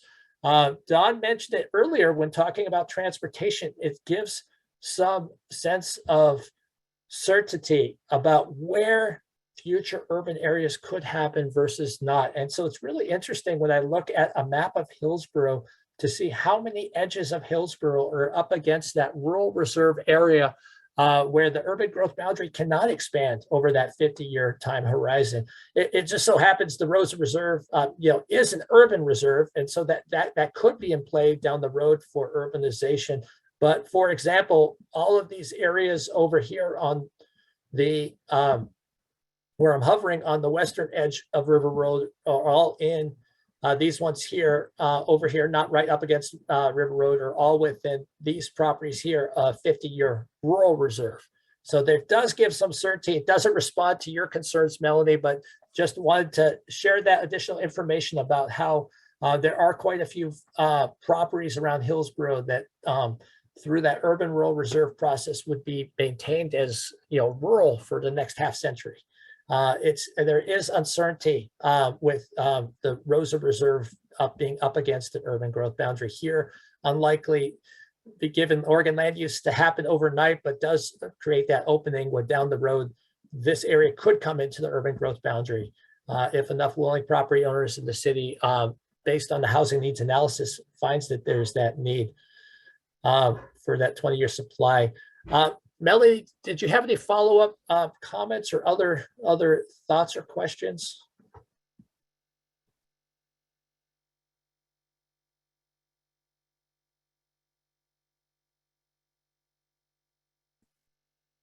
And Melanie, you're on mute. I don't know, Laura, is Melanie still promoted to speaker? Yep. Okay, I'm not hearing others in the chat. Laura, did any other folks ask to be able to speak during this third community meeting? Nope, I haven't received any other requests so far. Okay, well, I'm going to look in the chat because I just want to make sure there are no other outstanding questions. I do have some other questions I'd like to address that I received via email, but I've also responded to a number of them directly to the inquiring parties, but just to bring them forward to this meeting. Are there any? We do have a question ahead. about the proposed trails. Yeah, So outlining the size of proposed trails and how that negotiation happens with property owners, if those trails are going through private property. And then the comment ends, it also appears that the trails dead end into the golf course. So kind of speaking to some of that. absolutely. And so, let me just say that the way our Parks and Recreation Department identified trails is to preserve the wetland and forest resources. You can see, like when I zoom into this, or when I'm hovering over the southern portion of the Gordon Creek Trail, here is the actual trail is not in the natural resource, but just outside of it. It's my understanding that as part of development, the Parks and Recreation Department, for example, for the Crescent Park Greenway, would receive dedication of land, like an easement by which the trail system would occur. Similarly, as part of development, like on the south side of Gordon Creek, that's where that easement would be located. Don, can you add from the transportation systems your sense of whether, when we talk about trails beyond an easement, some of these trails are actually an alternative method that our Parks Department undertakes? Yeah, our Parks Department, they have their own department. They do a lot of this work themselves, but their methods are pretty similar to how we operate in the road section. If I speak what I'll call it the low-hanging fruit, where we've got developable land along River Road, through the development entitlement process, there will be a requirement placed on the developer to dedicate and improve the trail across the properties that they own. Now, we do have one property or two of them on River Road north of Gordon Creek. And in a case like that, commonly what we'll try to do is approach the property owner, or the developer may, and see if there's any interest in selling to the public the right-of-way necessary to allow us to bring that trail continuous across that non-developing piece of property. In many cases, property owners are open to it. In many cases, they're not. It's just, it's an individual's decision, if you will. We have the ability in some cases, and I'm trying to envision along here, but, I've personally had a history as a design engineer designing facilities that meander to preserve trees. If you've been on Century, heading down south of Davis, where it goes through the band of white oaks, that was an example where we worked with the property owner and I designed the meandering bicycle and sidewalk facilities to preserve some really beautiful oak trees. So we have tools in our toolbox to do that. Absolutely. Pivoting to these creek trails, if I may, because again, the concept of complete and connected, obviously some of these properties are, under that development option of the 85% ownership, others are not. And so our parks folks typically will do the same thing. They likely would wait to see if the property would develop, and if there's not an interest in developing, they likely over time, and as finances allow, would approach a property owner and seek, either a establishment of an easement or a dedication of right-of-way. And again, they're typically looking at the creek bottom, which has, fairly limited use. And if there is an interest in dedicating, that land comes off of your tax roll, you're not paying property taxes on it. So it's a negotiation. There's nobody's going to be, I've never in my 28 years here seen us ever use condemnation for something like that. It's really something that we try to find a win-win with the individual property owners. Absolutely. Thanks, Don. I want to jump back because I understand Melanie has some follow-up questions. Before I do, I just really quickly want to answer the question about the loop trail.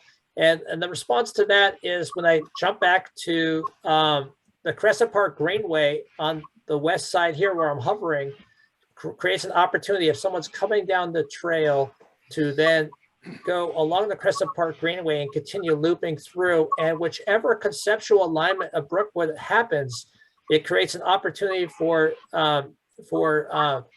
those along this Gordon Creek Loop trail system to then, oops, sorry about that, to then go ahead and loop back onto the trail itself. And so that's what creates that loop trail system, is whether Brookwood is here or here, it creates an opportunity for pedestrians to loop through and around this fantastic resource.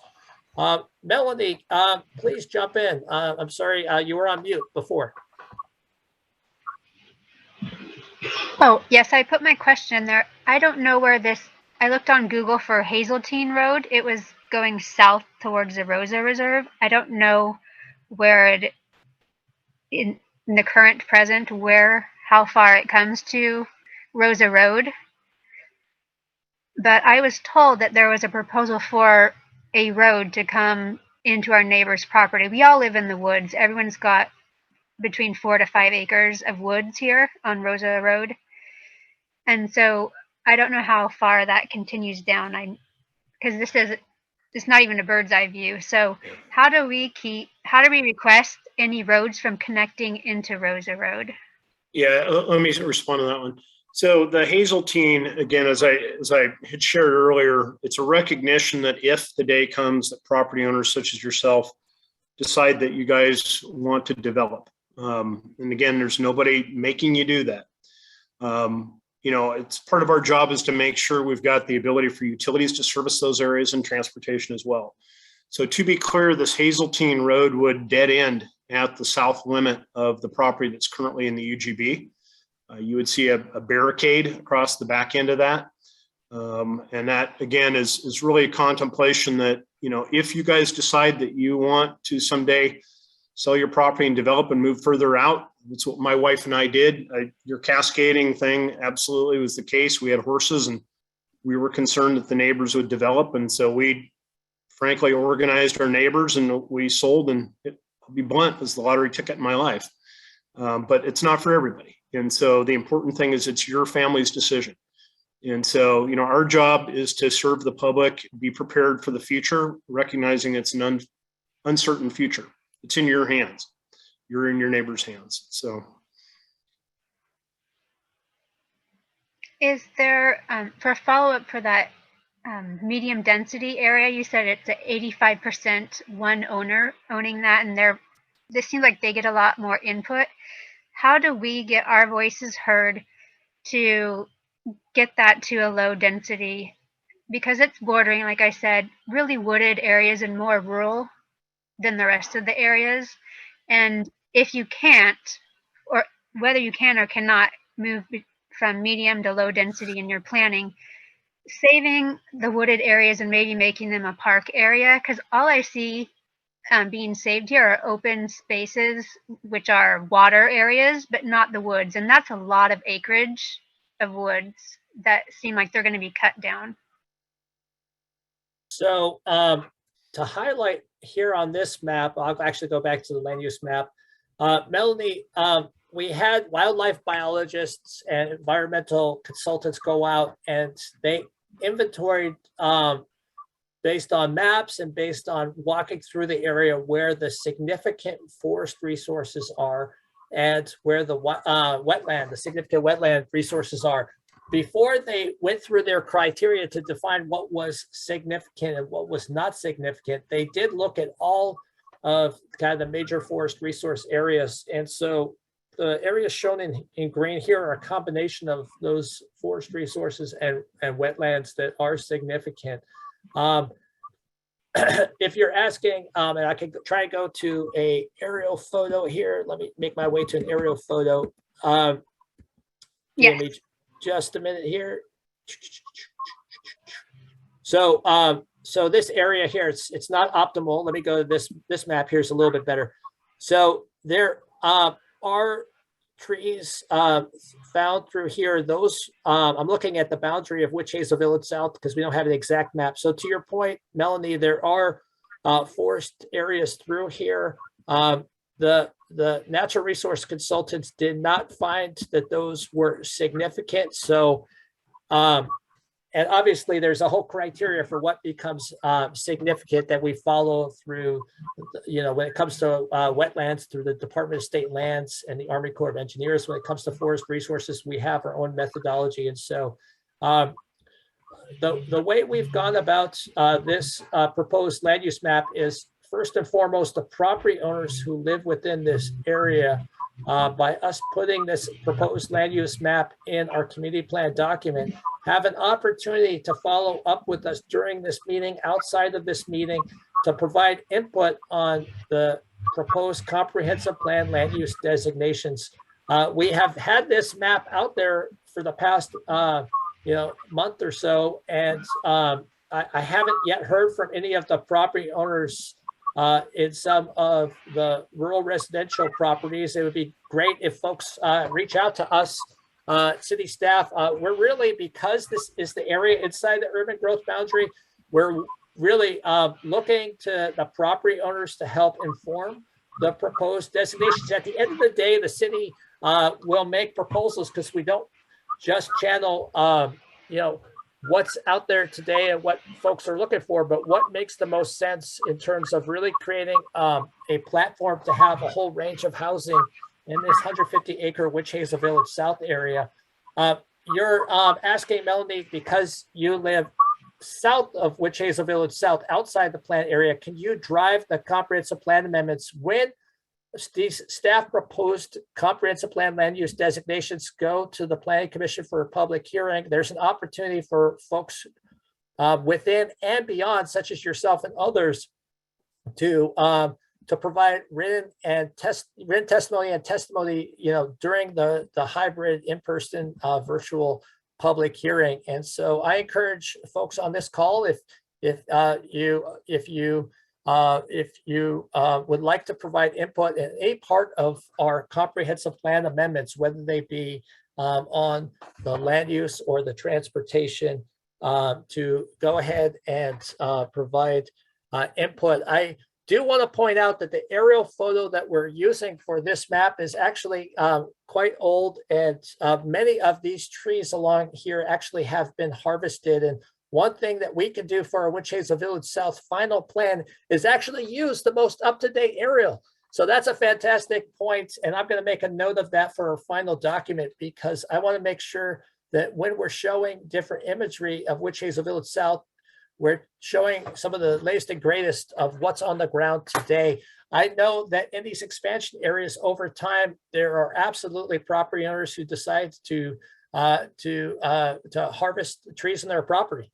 And that happens. And our hope for the Witch Hazel Village South area is, when we've identified significant forest areas like this one here, or some along here, that we can work really collaboratively with the property owners and the future developers to preserve as much of those significant forest resources as possible.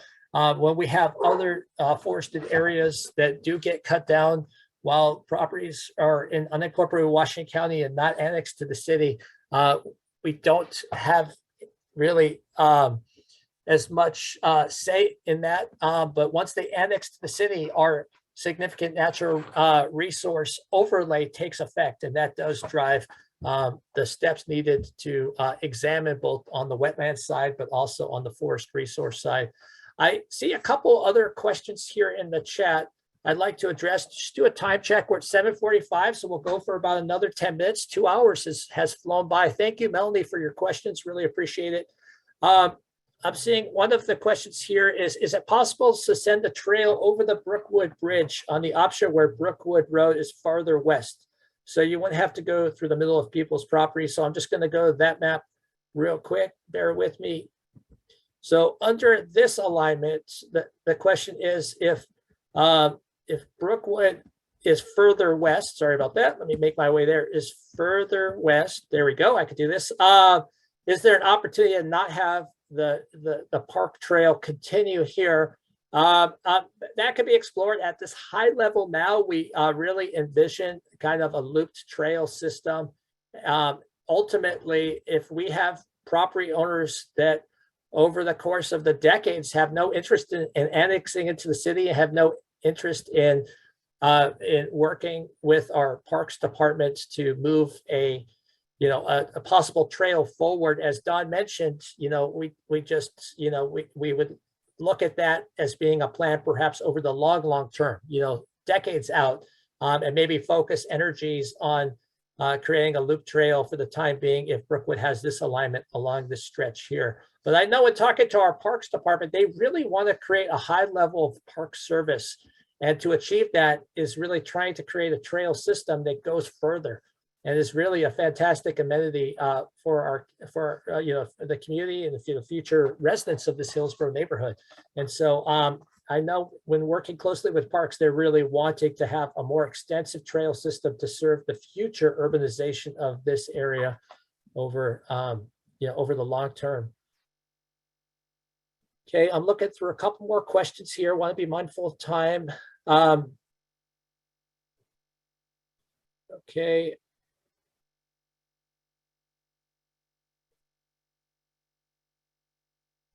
Can we consider the parks to connect the forest areas so the current wildlife is not islanded within the park areas? How it stands, as it stands now, their path in our 5-acre parcels on Rosa would be blocked off. And so can we consider the parks to connect the forested areas? And so when I look back to the map here, I see that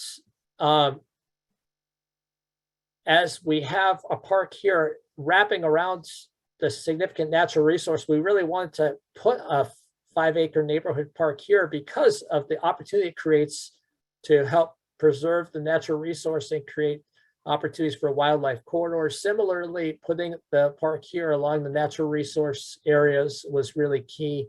And looking at a way to put it together. If the question in part, I'm going back to it, is asking a question, is there an opportunity to try and situate parks elsewhere beyond these two different locations in order to create more wildlife corridor opportunities? We actually, through Witch Hazel Village South, through the Crescent Park Greenway and this looped Gordon Creek Trail system and 2 5-acre neighborhood parks, are actually creating a really good level of service for the community. But we're also trying to identify how, with the future, let's say 1,100 housing units that come into this area, the park amenities level of service will actually be very high for those future residents. If the question is, can we create additional park opportunities beyond these two or put them elsewhere? We really are trying to focus them here because of their adjacency to the natural resource areas, and one being north of the creek for access from you know, future residential north of the creek, and then one south of the creek. Because of House Bill 2001 that I mentioned earlier and its requirement for middle housing, there's also a requirement that we can't force development to go through a plan unit development process. And so we're actually trying to explicitly show where the 2 neighborhood parks will be, which are in these 2 different locations, because we want to make sure that as development moves forward and this area urbanizes over the coming years, that we don't find ourselves in a situation where we have a neighborhood park that we hoped would move forward, but ultimately the future developers aren't bound to you know, provide the lands available for that park. And so it's really critical for us to site the 2 neighborhood parks. And after work on the concept plan over 2017 and 2018, and over the past year and a half, our staff proposal of the 2 neighborhood parks in these 2 locations is pretty set at this point. Laura, as you make your way through the chat, other questions? It looks like, just doing a time check, we've just got, you know, another 5-7 minutes. One quick follow-up question asking if the trails would be fenced off in any way. So the trail system, Don mentioned that the Crescent Park Greenway would be like a 12-foot trail with buffer on either side. The Gordon Creek Trail, Don, I can't recall if that's 12-foot wide. I believe it might be a more narrow trail system. Oh, Don, you're on mute. Yeah, can you repeat the question? I'm sorry. Oh, no worries. I know the Crescent Park Greenway Trail width itself, the cross section is 12 feet is what's planned.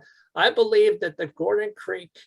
Those are narrower. Yeah, those are narrower. If you want to get a feel for it, we've been building those, and then the new residents of South Hillsborough are using the heck out of them. But we have those down in the Butternut PUD area. If you decide to take a field trip over there, you'll get to experience them. They're typically 5 to 6 feet wide.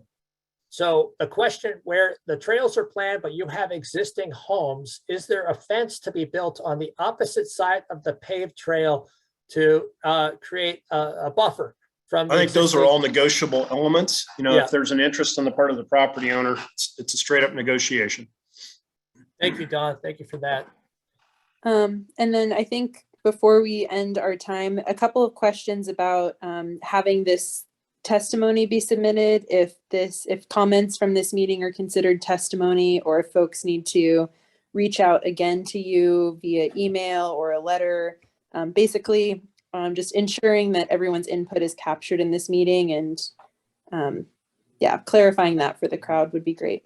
Yeah, absolutely. So we're taking notes during today's meeting as we go to the Planning Commission public hearing this summer. We'll be sure to condense the range of different input we've received as part of community meeting 1, 2, and 3. It's really important, and I urge everyone on this this third meeting, virtual meeting today, to go to the project webpage. This summer, we'll be sending out advance notice to the Witch Hazel Village South property owners and surrounding properties to let everyone know about the proposed comprehensive plan amendments for Witch Hazel Village South. As that date is set this summer and you have advance notice, it's you have an opportunity to heading into the public hearing provide testimony directly to the Planning Commission for the public hearing in the form of written testimony. You can send your written testimony to myself, and as that date approaches, and I can put it in the chat, put my email in the chat here so you can reach out to me. You can also come to the virtual meeting and provide testimony during the meeting as well. So there are a couple different inputs. The input we received today doesn't get carried forward in the form of official testimony from this this individual. And so that's where it's really incumbent on each and every one of you, as we're heading to the Planning Commission public hearing this summer, to go ahead and put together a written letter, forward it to me. You could submit it directly during the Planning Commission public hearing, or speak during that public hearing for that to be the formal testimony. Colin Cooper, I see our planning director you have your hand up. Please jump in. Thanks, Dan, and good evening, everyone. My name is Colin Cooper. I'm the planning director. Dan was doing a great job of talking about the distinction between the comments tonight, which would be forwarded in a general way, to, our background. But what I wanted to really make sure that everybody that's participating this evening, and thank you for your participation, is that to become part of the record, to ensure that you receive notice of a final decision of the Witch Hazel Village comprehensive plan designations and future zone map amendments, you need to send a letter to the record after the record opens as far as the land use case file. So I just want to make that, it's a technical distinction, but it's very important should you want to gain standing into the proceedings that will take place. Thanks. Absolutely. Thank you for that, Colin. And can you just clarify real quick, at what point heading into a Planning Commission public hearing would individuals submit into the record the formal testimony? Yeah, once we've opened the a case file, that is, and we send out notice essentially to, and we'll post notice. Now, this is a type 4 notice, so we don't send out notice in some of the traditional ways because so I urge everybody here on this call tonight to pay attention to the project website, and to and we'll post the notice to the project website, and so you'll want to do that. And Dan, you can probably describe to the audience members what your general schedule is for adoption, so people can understand where they need to really start targeting, following the website. Absolutely. Thank you for that, Colin. So our current schedule is to head to a Planning Commission public hearing on the evening of Wednesday, July 27th.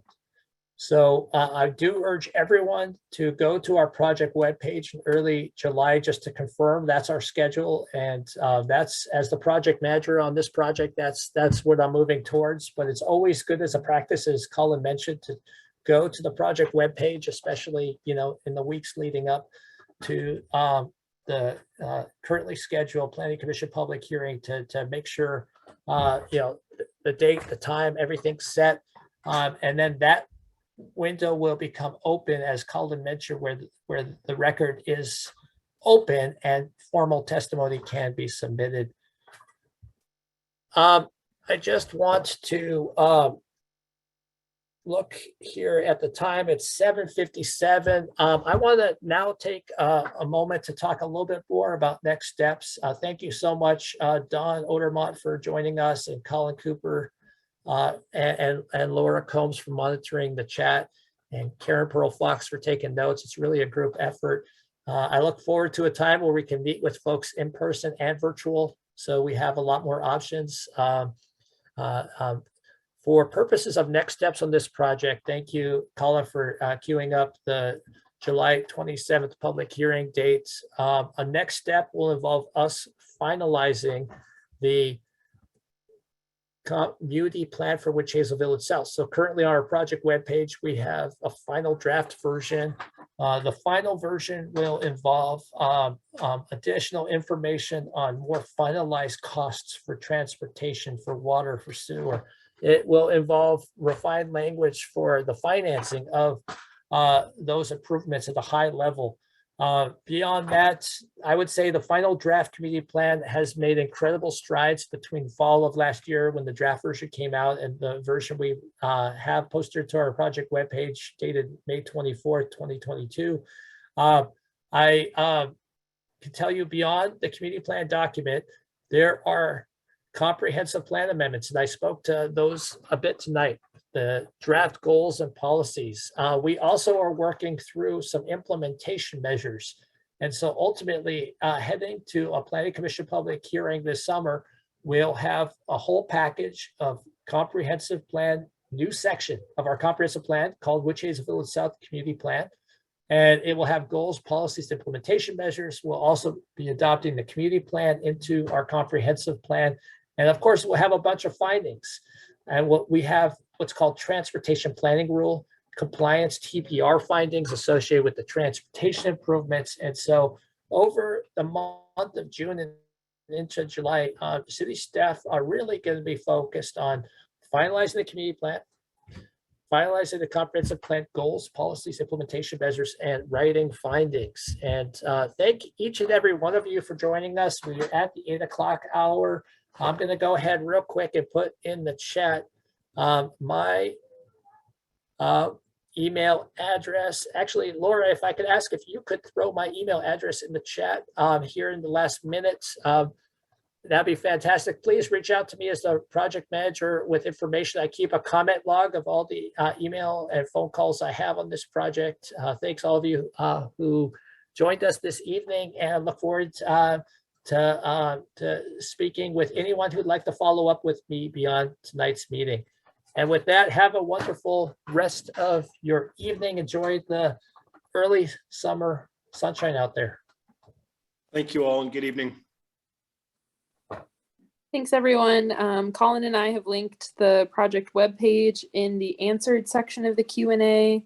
That's also where Dan's email is. I'm not able to kind of create a new thread, so Dan's email can also be reached through the project webpage through the contact us button. So, all right, thanks so much, Laura. Take care, everyone. Bye.